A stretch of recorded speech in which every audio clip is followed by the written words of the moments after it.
2008 and 2019 in which Gerald Goines was the sole affiant in a warrant to get into somebody's house.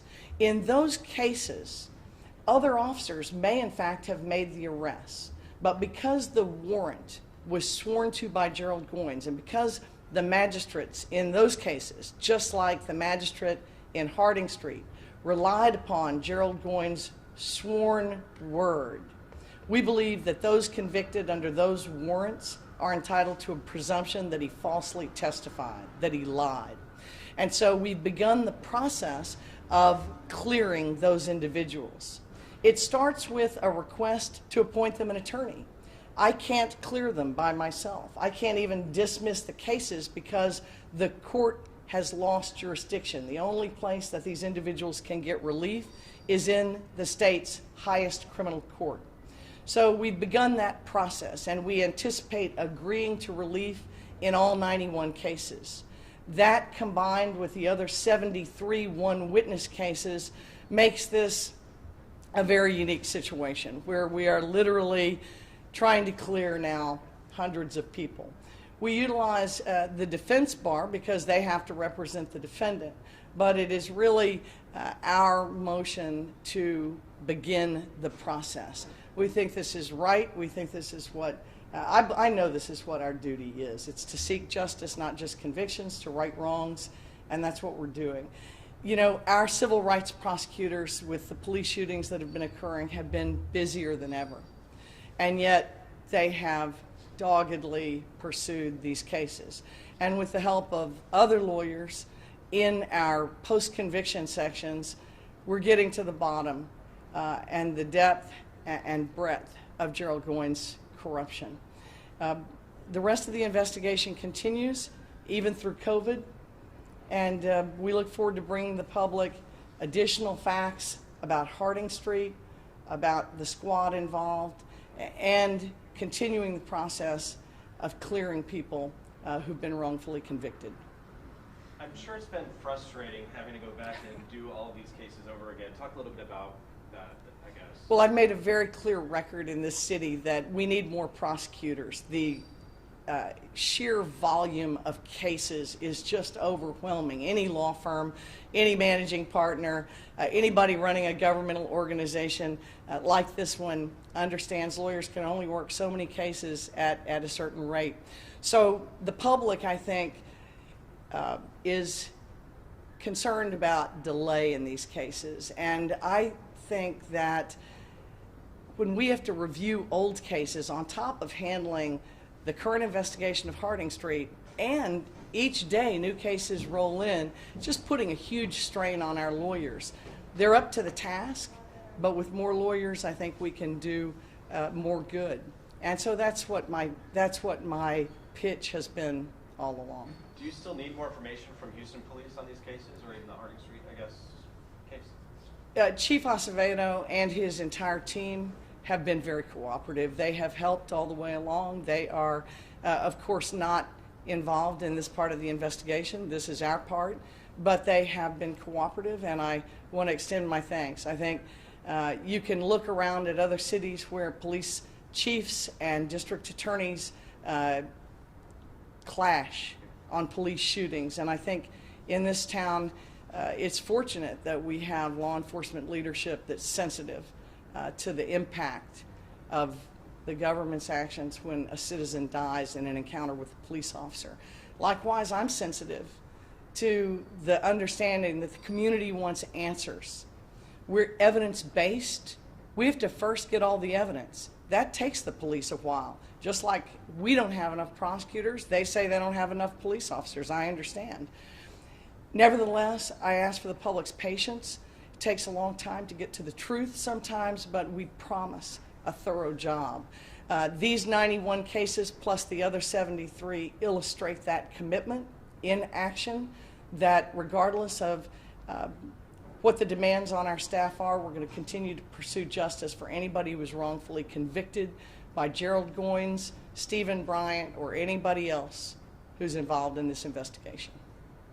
Tell me a little bit more about the nature of these cases and when they occurred. Yes. So These are cases based on search warrants where a police officer worked sometimes with a confidential informant to develop information about a location and perhaps people in it who were selling drugs. These are all drug cases. They are all search warrant cases. A disturbing fact is that almost all of the individuals who were convicted are African American. Those who aren't are Latino. It's pointedly aimed at a specific type of individual location. Many of them are located, many of the locations of these search warrants were inner city. And so former Officer Gerald Goines certainly had a pattern and a practice. And because we know that the information and the evidence shows that it's false in the Harding Street case, we reviewed everything back to 2008 where he was the affiant on these warrants. And we are presuming that his testimony was false. We're giving that benefit of the doubt to the convicted defendants. And we're starting the process of relief. This is not always actual innocence. Drugs were found in many of these houses. But we'll just have to see where the facts go in each case. What we want to do is clear them. That's what I believe our duty is. Cases going back to 2008.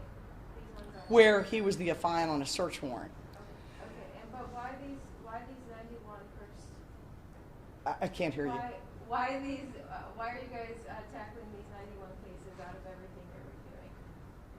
Out of everything you're reviewing, why tackle these 91 first? Oh, well, we didn't tackle them first. We tackled the 73 cases where he was the lone witness because his credibility, from our perspective, viewing the evidence that we know, is bad.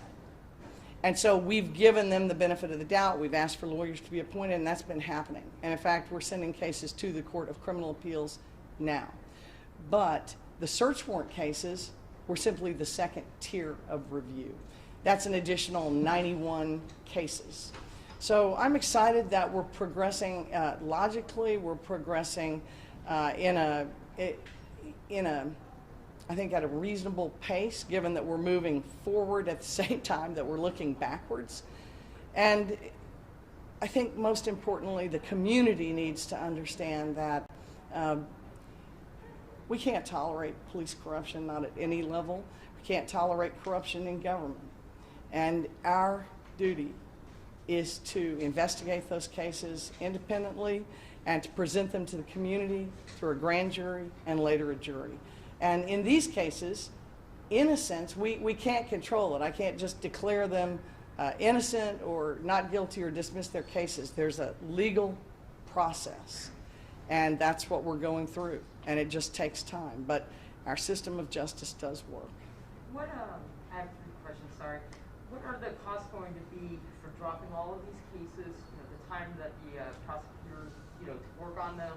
And do you foresee any civil lawsuits coming up afterwards? So 2 questions. What is the cost of the investigation? Yeah. What do you think the estimated cost? Well, the cost of this investigation to my office, I've got 350 lawyers or so, and I've got more than 20 of them working on former Officer Gerald Goines and Bryant's cases along with the rest of the squad.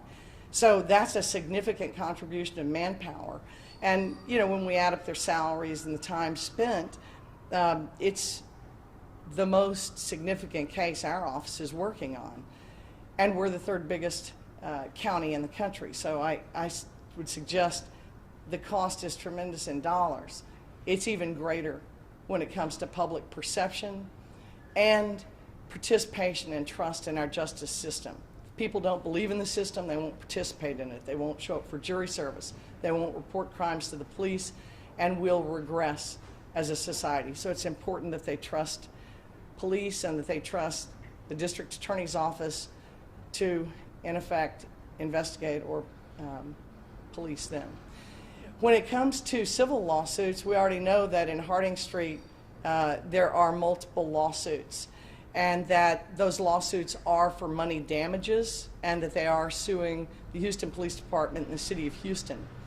It's possible in these other cases, especially the cases of one-on-one witness cases where, such as the ones we dismissed from 2008, where we declared them actually innocent. I declared the Mallet brothers innocent. They have and can pursue compensation under the Tim Cole Act from the state of Texas. So I think it's possible that the state's going to have liability, the city can have liability. I certainly can't and don't speak for them, but you know, we've met and discussed these issues, and I think they're aware of it. And how deep and broad that goes is really not known to me and not within my control. Are any of those folks are any of those folks in the group of the convictions that are going to be overturned, are they currently incarcerated? Good question. And if so, have any of them that we know of been tested or contract COVID-19? Okay. Well, these are old convictions for the most part. They range from a few days in jail as the sentence, even probation in some cases, to 16 years. Everybody in these cases has been released from either jail or the penitentiary. Their health status is unclear to me. We need lawyers to find these people. Sometimes individuals who've been convicted no longer in town, available, et cetera. And so the very first part of the process is to find them. Of the total 164 cases that you guys were reviewing, how many have you dismissed so far, if any? I don't have the authority under law to dismiss them until the Court of Criminal Or Appeals. how many have been dismissed, I guess I should ask. None of them. None yet, okay. Right. Including the previous 73 as well? Right. I don't have the power under the law at this stage in the proceeding. When somebody's been convicted after a certain amount of time, both the court and the DA lose the ability to affect that case. We have to do it through a petition to the state's highest court called a writ. And that's what the defense is being asked to do. I actually can't represent the accused and the people of Texas who have been against the accused at the same time. It's a conflict of interest. So under the law, I just don't have the authority yet to dismiss the cases. But because I'm going to agree to relief, I believe that the highest court will grant relief in all these cases, and they'll come back to us, giving me the authority to then dismiss them. And that's then when the period of, that's when expunctions can begin. Josh Reese, or Rice, forgive me, Reese. I on the name, Reese. What did he mean on a press release where he stated, like, past 11 years, all of Goines' cases should be flipped? That's what we're doing. We're methodically reviewing one witness cases, search warrant cases, and last will be a group of cases where he played some role. His relevance will have to be determined. That's a separate review. I have one more question, just while I have you. Do you have anything on the David Duvers girlfriend? Are you going to continue charges on her? Or well, I'm going to stay with this issue. That's what I'm briefed on. Okay. And so I think we had Mary McFadden speak to a lot of you yesterday. So do you foresee having another press conference where you're announcing more cases that'll be? You know, I hope to give many more press conferences in the future, but I can't tell you how many more Goines cases that we'll have. I can tell you that we looked at cases where people could be in jail first and were in jail first, and those are the cases we first asked that lawyers be appointed. This group is all out of jail. And so the third group takes an even lower importance because we don't know the relevance of Goines in all his cases. And we've bookended our search so far to 2008 to 2018. But anybody who was previously convicted before 2008, as you know, we've encouraged the public to contact our office with any information that they might have. What was the gain for Goines? I mean, I'm trying to... I can't speculate on that. Yeah. Thank you all so much. Thank you. I'm sorry, I'm running today. Thank you. Okay, thank you. Thank you.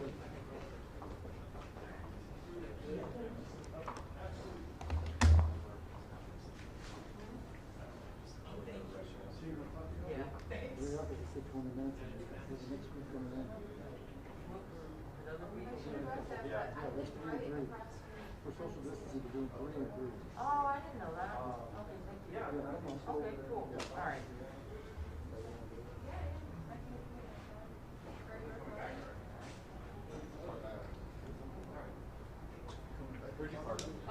Yeah, so we're gonna clear out, he just told me that they're doing. I'm in the garage. I did not know that. Oh, I didn't know that either. Yeah.